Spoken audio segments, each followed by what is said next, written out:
જય શ્રી કૃષ્ણ મિત્રો, સ્વાગત છે તમારું મારી યુટ્યુબ ચેનલ શ્રી હરિદર્શનમાં. હું અને મારા કાન્હાજી આપનું હાર્દિક સ્વાગત કરીએ છીએ.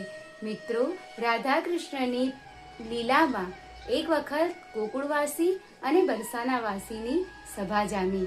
એમાં એવો નિર્ણય લેવામાં આવ્યો કે આ વખતે હોળી બરસાનાવાળા અને ગોકુળવાળા બંને ભેગા થઈને ઉત્સવ મનાવશે. ત્યારે રાધા કૃષ્ણ પણ એકદમ ખુશ થઈ જાય, કારણ કે એ લોકો તો ઈચ્છે જ છે, રાધા કૃષ્ણ ઈચ્છે છે કે હોળી સાથે મનાવે. ત્યારે આખું ગામ ભેગું થઈને હોળી મનાવે છે. રાધા કૃષ્ણ પણ ખૂબ સુંદર રીતે હોળી રમે છે અને ત્યાર પછી બધા યમુના નદીને કિનારે નાહવા જાય છે અને વાતો કરે છે કે આ વખતની હોળીમાં ખૂબ મજા આવી. બરસાનાની ગોપીઓએ ગોકુળના ગોવાળોને ખૂબ ધોયા, લાઠીમાર કર્યો. આ એક પ્રથા છે જે હોળીના ઉત્સવમાં ઉજવાઈ. ત્યારે રાધા કૃષ્ણ પણ નદીએ નાહી ધોઈ અને યમુના નદીને કિનારે બેઠા છે. ત્યારે કૃષ્ણ ભગવાનને રાધાજી કહે છે કે કાન્હાજી, તમે કેટલા મહાન છો. તમારા અંદર કોઈ મોહ નથી, કોઈ માયા નથી, જ્યારે મારા મનની અંદર તમને પ્રેમ કરવાનો મોહ છે. અને એકવાર જો તમે રાધા બનો તો તમને ખબર પડે કે મારા હૃદયની પીડા શું છે.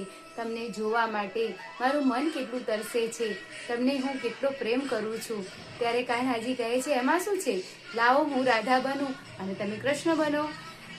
કાન્હાજી રાધા બને છે. રાધાજીનો ચણિયો, રાધાજીની ચૂંદડી બધું ઓઢે છે અને રાધાજી કૃષ્ણ ભગવાનનો મુકટ પહેરે છે. ત્યારે રાધાજી કહે છે કે તમે રાધા જેવા લાગો છો તો ખરા, પણ રાધાનું મન નથી, કારણ કે રાધા જે વિચારે છે એ તમે નથી વિચારતા, કારણ કે તમે નિર્મોહી છો. તમે આ દુનિયામાં તમને કોઈ પ્રત્યે મોહ નથી, બધા તમારા માટે સરખા છે. જ્યારે મને તમારા માટે મોહ, પ્રેમ, લાગણી બધું જ છે. માટે તમે રાધાના કપડાં પહેરવાથી રાધા નથી બનતા. રાધાનું મન જોઈ અને રાધાનું મન તમારામાં જો હોય તો તમે રાધા કહેવાઓ. એટલે મારી વ્યથા, મારી વેદના તો હું જ સમજી શકું છું. આવું રાધાજી અને કૃષ્ણ વચ્ચેનો સંવાદ થાય છે. રાધાજી કૃષ્ણજીને ખૂબ પ્રેમ કરે છે અને કૃષ્ણજી રાધાજીને ખૂબ પ્રેમ કરે છે.